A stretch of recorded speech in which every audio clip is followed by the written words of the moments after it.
Bonjour à tous, bienvenue sur la chaîne YouTube de Laboratoire TerraScience. Je m'appelle Aude Petrini, je suis docteur en pharmacie, micronutritionniste et aujourd'hui je suis ravie de vous retrouver pour vous parler d'un sujet, je pense que ça va vraiment vous intéresser car on en parle de plus en plus, bien évidemment. On va parler du collagène et notamment de la complémentation en collagène, comment choisir un collagène de qualité. Quelques rappels physiologiques à propos du collagène. Donc il faut savoir que c'est une protéine synthétisée par notre corps et c'est la protéine la plus abondante du corps humain. Elle est présente à la fois dans la peau, les muscles, les tendons, le cartilage, les os, les vaisseaux sanguins et même dans les intestins. Le collagène, en fonction de sa localisation, va être synthétisé par différentes cellules spécialisées. Les fibroblastes vont s'en charger dans la peau, les tendons, les ligaments, les chondrocytes au niveau du cartilage et les ostéoblastes au niveau des os. Il faut savoir qu'il existe pas moins de 28 types de collagène dans le corps. Dans le derme, on va retrouver principalement les types 1, 3 et 5. Et dans les articulations, on va retrouver principalement le type 2. Et malheureusement, à partir de l'âge de 25 ans, il faut savoir que la production de collagène va décroître de 1% par an, d'où l'importance de se supplémenter.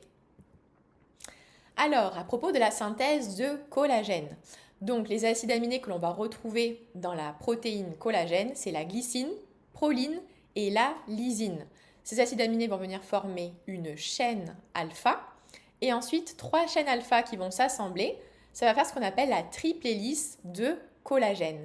Et pour former cette triple hélice, on a besoin de réactions d'hydroxylation qui vont nécessiter de la vitamine C. Et donc là, vous comprenez bien, généralement dans les complémentations de collagène, on va retrouver la vitamine C. Maintenant, vous savez pourquoi. Et ensuite, les molécules de collagène vont venir s'associer pour former des fibrilles et des fibres de collagène. Alors, comment favoriser la production de collagène?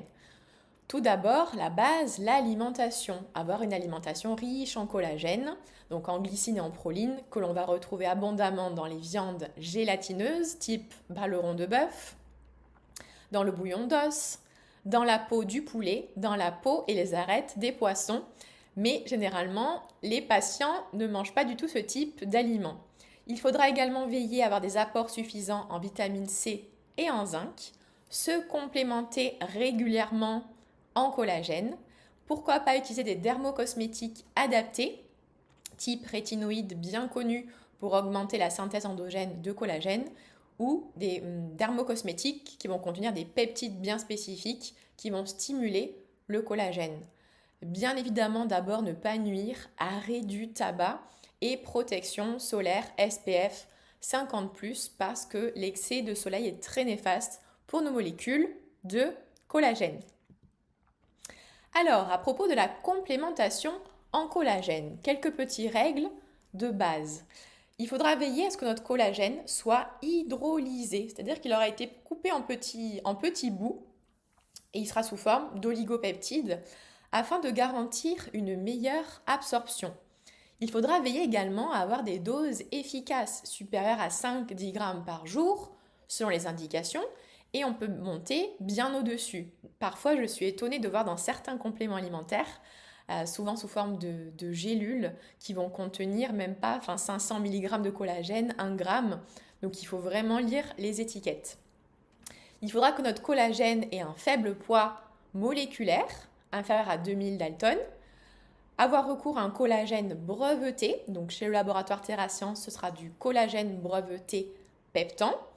L'origine, il faudra voir quelle est l'origine de notre collagène. Chez TerraScience, ce sera du collagène marin issu de pêche éco-responsable. Et bien évidemment, concernant la complémentation, il faut prendre des prises prolongées sur plusieurs semaines. Une semaine de complémentation ne suffira pas.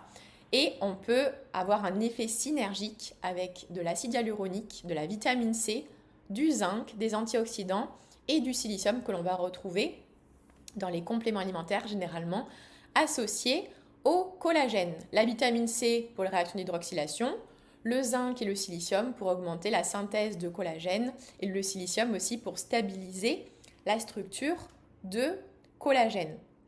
Alors le collagène, est-ce qu'on le prend au repas ou à jeun? Donc on a vu qu'à jeun, quand il était sous forme hydrolysée, il est absorbé plus rapidement. Mais concrètement, quand je vais manger du paleron de bœuf ou de la peau du poulet, je ne suis pas à jeun et le collagène sera également très bien absorbé. Donc c'est comme vous voulez. Souvent, moi je recommande à mes consultants de le mettre par exemple dans une boisson chaude. Personnellement, je le mets dans ma chicorée. Et souvent j'entends, oh là là, mais non, ça va dénaturer le collagène. Donc retour à la physiologie pour éviter tout discours dogmatique. Le collagène hydrolysé, en fait, au niveau de la structure primaire, il a déjà été dénaturé et coupé en petits morceaux. Donc ce n'est pas la chaleur qui va venir dénaturer le collagène qui est déjà sous forme d'oligopeptides. Donc il n'y a pas de souci, c'est très bon, ça permet de le consommer plus facilement, je trouve. Voilà, n'hésitez pas à me dire en commentaire comment vous prenez votre collagène. Ou sinon, vous aurez aussi, donc ça c'est pour les collagènes neutres en goût, mais sinon il y a des collagènes aromatisés avec bien sûr des arômes naturels. Et là, c'est très bon de le prendre dans de l'eau fraîche, etc. Mais n'hésitez pas à me dire en commentaire comment vous le prenez. Alors, quelles sont les indications d'une complémentation en collagène? Bien évidemment, pour la santé de la peau et anti-âge, pour l'élasticité, la fermeté de la peau, la prévention du vieillissement cutané, pour les rides, l'amélioration de la cicatrisation. Mais également pour le maintien d'un cuir chevelu sain. Et j'ai bien dit le cuir chevelu, puisque dans les cheveux, nous n'avons pas de collagène. C'est la kératine qui va composer nos cheveux. Mais par contre, au niveau du cuir chevelu, il y a du collagène. Et il ne faut pas oublier que le cuir chevelu, en fait, c'est le prolongement de la peau. Donc, il faut prendre soin de ce cuir chevelu et ça aura des effets positifs, bien évidemment, au niveau de la pousse des cheveux. Et il en est de même pour nos ongles. Également, ce sera très intéressant de le conseiller pour les pathologies ostéo-articulaires type tendinite, ostéoporose, arthrose.